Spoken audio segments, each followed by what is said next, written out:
combating nutrition disinformation and general bull. It's Jimmy Rants. JimmyRants.com. What's up, you guys? Welcome back to another Instagram Live, and I'm here with another episode of Jimmy Scopes. Head on over to Jimmy Scopes. I haven't done Jimmy Scopes in years. Jimmy Rants. That's what we're doing. Those of you that watch the replay, you'll see I messed up. I said Jimmy Scopes. I used to do Periscope videos, so I'd say Jimmy Scopes. It's Jimmy Rants. So go to JimmyRants.com. And you can see all of the episodes as I do them live, and I do them live on Instagram. So go follow me there on Instagram at Living Low Carb Man, LIVINLOWCARBMAN. And once you're there, you can engage live like all these awesome people like Russ and Castaway Kitchen and Patty Moran and Robert Pardue. All these guys coming in right now. They're engaging live in the content. You can watch it then on the replay on Instagram for up to 24 hours. And then it pops over onto YouTube where you can watch these Jimmy Rants forever and ever. Amen. Again, you guys, and then also access the Jimmy Rants podcast on Apple Podcasts and wherever you listen to podcasts, JimmyRants.com. Today's Jimmy Rants topic is one that I'm seeing more and more as keto is being talked about in the mainstream. And anytime an anti-keto person goes on their own rant about keto, they usually call it a fad diet. They usually say it's unnatural. They usually talk about how it's unhealthy to eat all that fat. But one of the things that comes up within the context of these articles that is so freaking wrong that I had to do a Jimmy Rants episode about is this whole idea that ketosis is just a mild case of ketoacidosis. All right, so let's define terms. Let's start with the big long one, ketoacidosis. What is ketoacidosis? So ketoacidosis is something that primarily happens in people who have type 1 diabetes. So here's how it works. A type 1 diabetic does not make any insulin at all. That's why they're type 1. It's an autoimmune condition. Their pancreas, the beta cell function just doesn't work anymore. Type 1 diabetics cannot be cured of their condition. They will have to take exogenous sources of insulin for the rest of their life through injections. Some of them use an insulin pump, but it's still an injection. So, if a type 1 diabetic eats a big bolus of carbohydrate, which I don't recommend you do, by the way, but if a type 1 diabetic decides, you know what, I want to have a big old plate of pasta, and I want to have some French bread, and I want to have a big sugary dessert afterwards, and they eat that meal, and they don't cover up all those carbohydrates with insulin, this is what happens. Their blood sugar goes through the roof, okay? So normal blood sugar is somewhere between like 60 to 100. That's generally considered normal blood sugar. If you have some slight metabolic derangement, it might be 100 to 120. People with type 2 diabetes typically are above 120, upwards of maybe 200. A type 1 diabetic who eats a high-carb meal and doesn't take insulin, they could see their blood sugar go to 300, 400, 500. But all it takes is getting over 240 milligrams per deciliter, extraordinarily high. Well, what happens physiologically in the body is the body thinks it's starving. So what does it do? It creates another form of energy that can be made by the body. So we know glucose can be used by the body, and blood glucose goes way up in a type 1 diabetic that does not cover their carbs with insulin. So the next available nutrient that could be used as fuel is ketones. So ketones, in response to the extremely high blood sugar levels, ketones start to rise because it thinks you're starving. Your body thinks it's starving. So it's like, whoa, you need fuel, quick. What it needs is insulin. What it needs is electrolytes. What it needs is several things. But because the type 1 diabetic had this huge bolus of carbohydrate and they allowed their blood sugar to go very, very high, their body responded with more ketones. So in that context, it is very, very dangerous because very high blood sugar and extremely high blood ketones. And when I say blood ketones, I'm not talking about nutritional ketosis levels of 0.5 to 3.0. No. I'm talking over 20 in the blood ketones. So 240 milligrams per deciliter in the blood sugar, 20 plus millimoles per liter in the blood ketones. That is the very definition of ketoacidosis. And it's life-threatening. The type 1 diabetic primarily that gets this, they will go into a coma and their body will become very acidic. And if they don't get insulin and electrolytes and some other things into their body as soon as possible, they will very likely die. Okay? So that is what ketoacidosis is. So this nonsense about ketosis being a mild form of ketoacidosis is just pure unadulterated crap. Can I just put it that way? Just bluntly, it's pure crap. And here's why. You get into nutritional ketosis through a low carb, moderate protein, high fat diet. Okay?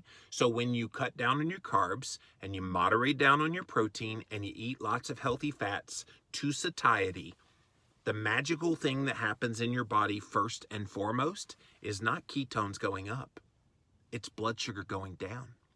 And so blood sugar does not go to astronomically high levels like it does in ketoacidosis. It goes down into very normal levels. So someone in ketosis, nutritional ketosis, could see blood sugar levels 70s, 80s, some people 60s, some people 90s, maybe low 100s. That is a normal blood sugar, okay? Simultaneously, blood ketones also go up, but we're not talking to 20 millimole like in ketoacidosis. We're talking generally for most people somewhere around the 0.5 to 3 range, okay? So if you have, for example, a blood sugar level of 88 and a blood ketone level of 2.1, you are completely fine. And I would say you're better than fine. You're metabolically healthy. You probably have lower inflammation. You probably have lower insulin. You probably have really, really good signs that good things are happening for your body. That's nowhere near a, quote, mild case of ketoacidosis. And if you're just joining us, I'm starting to read a lot of these articles that are coming out about keto. And one in particular that I read today, I noted that the author is a medical doctor who is a plant-based guy. So he's obviously very jaded towards anything that would include meat and fat. And so he made the statement, and I've seen it many times before, but it reminded me so I could do a rant about it here today, that he said ketosis is merely a mild case of ketoacidosis. And I've laid the groundwork. Ketoacidosis is a completely different beast than the ketones that you get within the state of nutritional ketosis. So when you hear this, ketosis is dangerous, that's what they're talking about, is ketoacidosis. Not ketosis, ketoacidosis. And when you hear that ketosis is kind of this mild form of ketoacidosis, not even close, because your blood sugar is well under control. And that's the hallmark of what nutritional ketosis does for you. Don't let them try to convince you that somehow, some way, ketosis is a bad thing because it sort of kind of sounds like ketoacidosis. These two things could not be any more different from one another. All right, let's see what you guys have to say. Welcome in, welcome in. Keto Coach Russ said, I missed you, good sir. I don't know why your live didn't show up on top of my Instagram, but I found you. Great. Yeah, I'm here. I've been doing lately 2-3 a day. Hello, Miss Keto Karma. Thanks for being here, Suzanne. Patty Moran, how are your chickens doing with the weather? They're doing pretty good. Better than the snow. Let's see. All right. Hello, Dory. Thanks for being here. Hello, Keto Chow. Thank you, guys. I just did a podcast all about this. I love it. Our thoughts are on the same wavelength. Good job, Tyler. Yeah. And I've talked about this one before, and in my book, Keto Clarity, I talked about the difference between it, but people still, especially with all these new people coming to keto, they need to be reassured that this is not harming them in any way. You cannot be harmed by ketones in the context of lower blood sugar, in the context of eating food to manipulate your blood ketones to go up. You cannot be harmed by that. The only exception that I've ever heard is from my Keto Cure book co-author, Dr. Adam Nally. He lives in Arizona and he has patients there. And the only time he's ever seen ketoacidosis in someone eating a ketogenic diet is when they allowed themselves to get too dehydrated. If you get dehydrated, you can have a mild form of ketoacidosis form, whether you're type 1 diabetic or not. But if you stay adequately hydrated, which we talk about that quite a bit, it's nearly impossible. It just doesn't happen. And so we need to stop with the histrionics about this just being a mild form of a very serious condition. Hello, Joette. Thanks for being here. They try to scare you into thinking you're killing yourself. Yeah, Bonnie Lene. And especially, sadly, this was a plant-based doctor who has the opportunity to write into a newspaper column. And so he's going to write that, and he's going to put his name out there and have his MD after his name. And unfortunately, people will buy into, oh, the doctor says it's true, so it must be true. Knowledge is power if you listen. Yes, Darla Daisy, it really is, which is why I try to share. I don't come at it from an MD, PhD, RD, or any D after my name, but I don't have to have credentials after my name to have knowledge to be able to share with you guys. I've got another rant coming up real soon on this particular topic that I want to share. It seems somehow I was not following you. Well, now you are. Good job. I'm a doctor, and my doctor told me to cut carbs because my fasting blood sugar was 64, said I'm having blood sugar dysregulation, the precursor of type 2 diabetes, and she knows that I'm keto, says L. Landrew. And it's sad. It's sad because a lot of mainstream doctors would look at a 64 blood sugar and say that you have hypoglycemia just based on that number because, whoa, that's way too low. But within the context of a ketogenic diet, 64 could be very normal within the context of higher levels of ketones, probably in the 2 to 3 range. I would predict you probably having L. Andrew. So it's sad, but good thing is you're a doctor, so you know kind of where to go with that. Let's see. Plant-based doctors bug me. Jam the ketovore. And, you know, bless their heart, as we say here in the South. It's unfortunate that they do have such a voice with people because a plant-based diet, sadly, is still considered a very healthy way of eating. And so when a plant-based doctor makes a proclamation that ketosis is just a mild case of ketoacidosis, people will believe them. Well, this person knows what they're talking about. The same article talked about when you eliminate or when you eat a ketogenic diet, you eliminate all whole grains, you eliminate all vegetables and all fruit. And I'm going, unless you're carnivore, you're not eliminating all that stuff. Obviously, the whole grains you are, but fruits and vegetables, depending on the person and depending on whether they went carnivore keto, they're still going to have those things. So they convolute the issue quite a bit. Fat, overweight doctors that tell me how to eat bother me too. Well, I'm thinking that a lot of those guys, they're falling for their own advice. And it's unfortunate that they're able to promote dietary advice when they're not really being given nutritional information. It's why I think functional medicine practitioners and naturopaths and other licensed nutritional people thinking outside the box are going to have so much leeway in the years to come in helping people actually get healthy. It's my dream live stream day. Oh, cool. Well, Dory, thank you for being so supportive of the community. We really appreciate you. All right, guys, that's all I wanted to say. If you're worried about ketosis being some danger, there's no danger. Stay hydrated, get your electrolytes in, eat plenty of salt, and do all the things that you know to do. And even if you're a type 1 diabetic, that doesn't mean you need to fear ketones in your blood. As a type 1 diabetic, you eat a ketogenic diet that is low in carbs, moderate in protein, high fat with mostly real whole foods.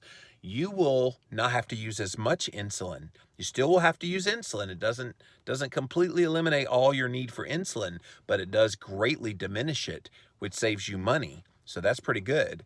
But you won't worry about ketoacidosis because you're going to try to keep your blood sugar down. So type 1s have to keep an eye on a little closer than the rest of us because they do have to watch their blood sugar to make sure it doesn't go super high suddenly. And remember, stress can cause blood sugar to go up. There's so many things beyond the diet that can make your blood sugar go up. And so they have to be very careful. But you're not going to see astronomically high levels of blood ketones unless you're not injecting yourself with enough insulin to cover the carbs that you eat.